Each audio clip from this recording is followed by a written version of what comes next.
গোপন সংবাদের ভিত্তিতে জানা যায়, সুন্দরবনের কুখ্যাত ডাকাত জাহাঙ্গীর বাহিনী শিবসা নদী সংলগ্ন আরবাউনি খাল এলাকায় কয়েকজন জেলেকে জিম্মি করে রেখেছে। প্রাপ্ত তথ্যের ভিত্তিতে আজ ৩ অক্টোবর ২০২৫ তারিখ শুক্রবার ভোর ৫টায় কোস্টগার্ড বেস মংলা ও আউটপোস্ট নলিয়ান কর্তৃক উক্ত এলাকায় একটি বিশেষ অভিযান পরিচালনা করা হয়।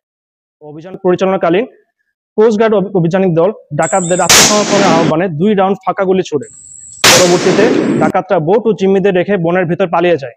আভিযানিক দল ডাকাতদের বোট তল্লাশি করে একটি একনলা বন্দুক, ২টি এয়ার গান এবং ৩ রাউন্ড তাজা কার্তুজ জব্দ করে।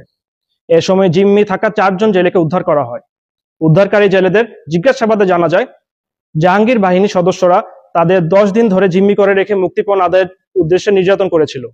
উদ্ধারকারী জেলে এবং জব্দকৃত অস্ত্র ও গোলাবারুদ পরবর্তী আইনানুগ ব্যবস্থা গ্রহণের কার্যক্রম প্রক্রিয়াধীন রয়েছে। সুন্দরবনকে দস্যুমুক্ত রাখতে বাংলাদেশ কোস্টগার্ড ভবিষ্যতেও এ ধরনের অভিযান অব্যাহত রাখবে।